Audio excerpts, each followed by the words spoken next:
the comment section down below and give this video a like just to make me feel good about myself. Yeah, so welcome back to my channel. Today I'm going to be doing a video that is kind of reflective. I always try to do videos to kind of motivate you guys and bring you guys on my study abroad journey, open a window into my life so that everyone can realize that it's not like special people who are doing this, it's normal people. It's all about your attitude and what you choose to do in life. Today, May 26th, is my 19th birthday, 1 year from adulthood. It also marks the 366th day since I graduated high school, because I graduated the day before my birthday last year. It's been exactly a year since I've been out of high school and exactly a year since I've been living, well, almost a year since I've been living on my own. I left my house only 2 weeks after I graduated, so I've been traveling and trying to make my life in another country right since then.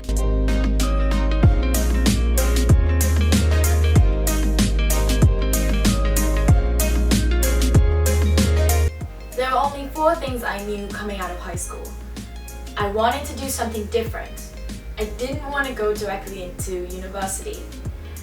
I wanted my own space that I could decorate, and I wanted to revamp my style and look better. What I decided to do was I was going to take some time off of school. I was going to go to university about 6 months late. I deferred all my entrances, and I had a couple of schools that I had gotten into, most of which were in the United States. I didn't apply for England because it was too expensive in the first place, and I had my eye on TUJ, which is the school that I go to now. But not thinking about that too deeply, because I figured I could always apply again next semester since I'm taking off 6 months, I went to America for an internship. I was thinking, if I'm gonna revamp my style, if I'm going to get my own space and decorate, I'm gonna need money to do that, so I did a paid internship with my auntie in New York. It was a stock company, and basically what I did was social media. It would have been my second social media internship. If you want to hear more about a social media internship and how to find one, then please leave comments in the comment section down below, as well as hit me up on my Snapchat, because actually that's where I interact with you guys the most and get video questions the most from, is Snapchat. So I went to America. I worked for about a month and hung out in New York City and enjoyed myself, met some friends, did a lot of Japanese language exchanges in New York, and then I went to South Korea. I went to Korea for 3 months and I studied Korean at a higher level. I went into level 4, so if you think about level 4, it's about a level 5 topic class. I learned a lot more, you know, in detail about Korean grammar as well as Korean vocabulary, and I was living in church as well, so my Korean language skill definitely accelerated a lot. Then from Korea, I decided where I wanted to go to university, and I was going to go to TUJ here in Japan. So I went home for 1 month for Christmas. I packed up my stuff and what I wanted, and then I went, or came rather, to Japan. And that's where we're at. To be honest, this year wasn't a very great year for language study. I've had much better years younger. I haven't really been focusing on self-study. I've just been spending so much time trying to figure out myself, figure out what I want to do, figure out where I want to be, who I am, so much existential questions continuously changing that I haven't really been focusing on self-study, which is why you haven't seen a lot of videos from me about that at all, which is terrible because that's what my channel should be about. But I'm getting back into it, and that's definitely one of my major goals for my 19th year in life, is to get back on a constantly learning flow. Regrets. It may sound pretty stupid because 18 to 19 is not a very big gap. Being the first time living independently, and you know, that space is a big space for personal growing. You change a lot consistently during this first couple years of your adulthood. The first thing was I spent a lot of money on this apartment, albeit not as much as a lot of people in Japan, because I didn't pay key money, I didn't pay deposit, I didn't pay anything like that, but I did, spend more to have my own space with a nice kitchen, a nice bathroom. It's not that big, by the way. It's 25 meters squared. I don't know what that is in feet, but you can just look it up. It's a nice space and I love it, and I love decorating it, and I love where it is, and I love that there's a temple nearby, and I love that there's a really nice supermarket with all different sorts of stuff that I can get there that's inexpensive, and I love that it's only one train to school. So I really looked well into it. It wasn't that I wasn't thinking. I didn't run into something rash, but I realized I miss having people around. I miss having someone 2 doors down from me. So many options in Japan, share houses and stuff like that, that I definitely regretted moving into an apartment.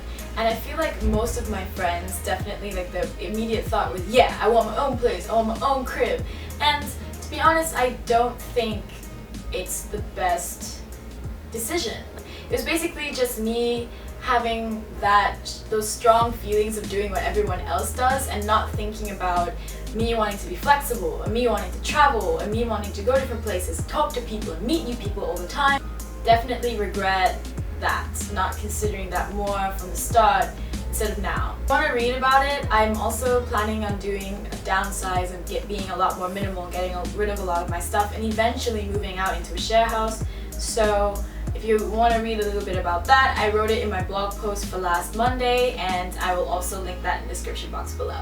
The second thing I regret is I regret not making as many Japanese friends. I'm just used to having so many friends in different groups, and the fact that the majority of my friends are foreigners kind of makes me feel like I didn't try hard enough to make Japanese friends. I do have a few Japanese friends, and shout out to those friends who are always around me. I also regret working at this Korean restaurant the first month I got to Japan.